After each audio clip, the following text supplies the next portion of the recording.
James Walker Fannin, Jr. was a 19th-century U.S. military figure in the Texas Army and leader during the Texas Revolution of 1835–36.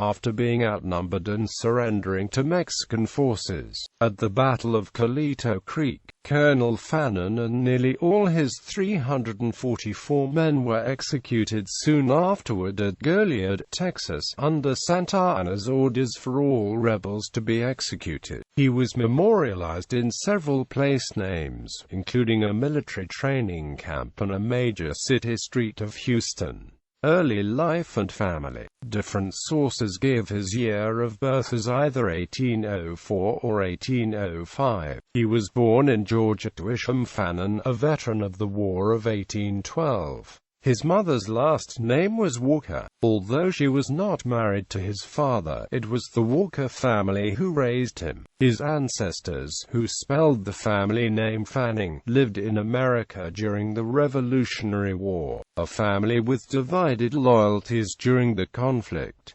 Isham's father, James W. Fannin, dropped the G from the family name and settled in Georgia. Fannin enrolled in the United States Military Academy at West Point on July 1, 1819. He resigned November 20, 1821, from the school. Although he seems to have been academically deficient, and was often tardy or absent from classes, he had received a letter from a cousin urging his immediate return to Georgia to attend to ailing grandparents. He married Minerva Fort. Their daughter, Missouri Pinckney, was born on July 17, 1829. A second daughter, Minerva, nicknamed Eliza, was born mentally retarded in 1832. While living in Columbus, Georgia, he enlisted in the militia and worked as a merchant. In Muskogee County, he was a member of the Temperance Society and served as a short time as a judge. By 1832, Fannin was involved in the business of transporting slaves from Cuba. Texas Revolution. In 1834, Fannin settled his family at Velasco, in colonial Texas, where he owned a plantation and was a managing partner in a slave trading syndicate. By 1835, Fannin was involved in the growing Anglo-American resistance to the Mexican government in Texas. He wrote letters seeking financial assistance and volunteers to help Texas. By September, Fannin was an active volunteer in the Texas Army. He took part in the Battle of Gonzales on October 2 and urged Stephen F. Austin to send aid to Gonzales. Fannin later worked with James Bowie, 1st Battalion, 1st Division, under Austin's orders to secure supplies and determine the conditions in and around Gonzales and San Antonio de Bera. Fellow citizens. We urge as many as can possibly leave their homes to repair to Gonzales immediately, armed and equipped for war even to the knife. If Texas will now act promptly, she will soon be redeemed from that worse than Egyptian bondage which now cramps her resources and retards her prosperity. Under the command of Bowie, Fannin fought in the Battle of Concepcion on October 28, 1835. In November 1835, Austin ordered Fannin and William B. Travis and about 150 men to cut off any Mexican supply party. On November 13, Houston offered Fannin the post of Inspector General to the regular army. Fannin wrote back requesting a field appointment of Brigadier General and their post of danger. On November 22, 1835, Fannin was honorably discharged from the volunteer army by Austin and began campaigning for a larger regular army for Texas. He also went home to spend time with his family. Sam Houston, supported by Governor Henry Smith, commissioned Fannin as a colonel in the regular army on December 7, 1835. By January 7, 1836, the provisional government had appointed Fannin military agent, to answer only to the council and not Houston. he began recruiting forces and supplies for the forthcoming and confusing Matamoros campaign against the Mexican city of Matamoros, Tamaulipas. Fannin had difficulty leading the volunteers in his charge. He tried to institute regular army discipline, but his irregular volunteers would not accept it. Many of his men thought he was aloof, and several historians believe that he was an ineffective commander because of it. The majority of the men serving under Fannin had been in Texas only a short time. He was frustrated by this, writing to Lt. Governor James W. Robinson, "Among the rise of 400 men at and near this post, 8 out of 25 citizens of Texas can be mustered in the ranks."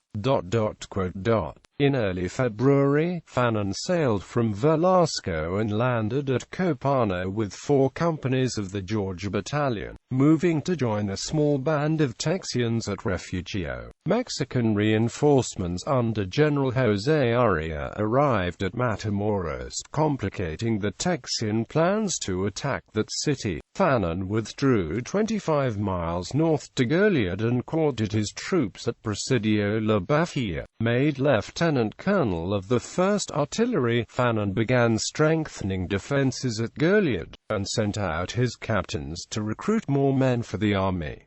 "Enlist all you can. Fill up your companies, and be ready for the field soon." Failed expedition to support the Alamo and aftermath. Appeals from Travis at the Alamo prompted Fannin to launch a relief march of more than 300 men and 4 pieces of artillery on February 25, 1836.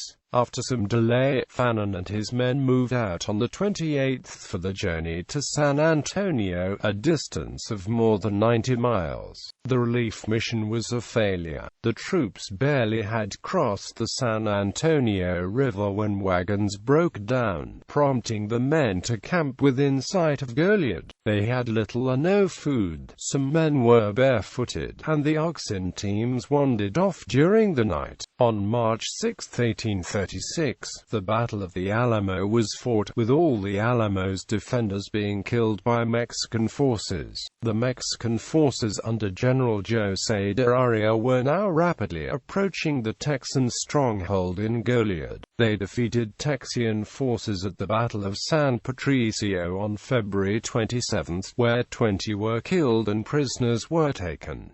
Frank W. Johnson and 4 other Texians were captured but later managed to escape and rejoin James Fannin's command at Goliad. The Battle of Agua Dulce was fought on March 2. Dr. James Grant, Robert C. Morris and 12 others were killed, with prisoners taken. Placido Benavides and 6 others escaped to notify Fannin of the situation. On March 12, Fannin sent Captain Amon B. King and about 28 men to take wagons to Refugio to help evacuate the remaining families. King and his men confronted an advance party of General Aria's cavalry in the Battle of Refugio. His defense failed and he withdrew to the old mission. A local boy managed to get away and alerted Fannin to the skirmish. Fannin sent Lieutenant Colonel William Ward and about 120 men to King's aid. Ward managed to drive the small Mexican force away and decided to stay the night to rest his men. On March 14, 1836, Ward and King were attacked by Aria and more than 200 Mexican soldiers as they were about to leave. This detachment was part of Aria's larger force of nearly 1,200 men. The same day, General Houston ordered Fannin to retreat to Victoria. Fannin sent word to the men at Refugio to rendezvous with his command at Victoria. Other dispatches were intercepted by the Centralista forces, informing them of Fannin's plans. Fannin needed means of transport and had sent Albert C. Horton and his men to Victoria to bring carts and 20 yokes of oxen from Army Quartermaster John J. Lynn, who did return around March 16. Horton's men would later form Fannin's advance guard when the retreating to Victoria. Fannin finally received the news of King and Ward's defeat from Hugh MacDonald Fraser on March 17. Battle of Coleto Creek. On March 19, 1836, Fannin led the Texians on a retreat from Presidio La Bafia and destroyed everything which they could not take with them, transporting 9 cannon and more than 500 spare muskets. Fannin's forces were also heavily laden with supplies and baggage. The column had traveled about 6 miles when Fannin ordered a halt to rest his animals. About 3 p.m. Mexican cavalry appeared. The Texians immediately formed a hollow square with the wagons and cannon placed in each corner for defense as Gen. Arias' forces attacked. After a fierce battle, the Mexicans lost about 100 to 200 killed and wounded. Texian losses were 7 to 9 killed and 60 wounded. But facing overwhelming odds, Fannin and his troops surrendered the next day at the Battle of Coleto. The Goliad Massacre. The Mexicans took the Texans back to Goliad, where they were held as prisoners at Fort Defiance. The Texans thought they would likely be set free in a few weeks. General Aria left Goliad, leaving command to Colonel José Nicolás de la Portia. Aria rode to Santa Ana to ask for clemency for the Texans. Aria wrote in his diary that he wished to elude these orders as far as possible without compromising my personal responsibility. On March 26, 1900, Santa Ana ordered Portia to execute the prisoners. The next day, Palm Sunday, March 27, 1836, Colonel Portia had 400 Texans march out of Fort Defiance into 3 columns on the Beira Road, San Patricio Road and the Victoria Road. They were shot point blank between 2 rows of Mexican soldiers, and any survivors were clubbed and knifed to death. The 40 wounded men who could not walk were executed inside the fort compound. Fannin was the last to be executed. After seeing his men killed, he was taken by Mexican soldiers to the courtyard in front of the chapel, blindfolded and seated in a chair. He made 3 requests. He asked for his personal possessions to be sent to his family, to be shot in his heart and not his face, and to be given a Christian burial. The soldiers took his belongings, shot him in the face and burned Fannin's body along with the other Texans who died that day. 28 Texans escaped by feigning death and other means. 3 known survivors escaped to Houston's army, where they fought in the Battle of San Jacinto. In numerous accounts of the Goliad Massacre, a Mexican woman, Francita Alaves, rescued about 20 Texan soldiers. She became known as the Angel of Goliad. Quote, other people were known to have rescued prisoners. At Victoria, the German-Mexican officer Juan José Holzinger saved 2 German Texans captured among King's men and 26 of Ward's troops by claiming to need them to build boats and transport cannon across the San Antonio River. In addition, Colonel Garay, Father Maloney, Aria's wife and an unnamed girl were credited with rescuing prisoners during the Goliad campaign. Legacy and honors. Fannin Battleground State Historic Site commemorates the Battle of Coleto.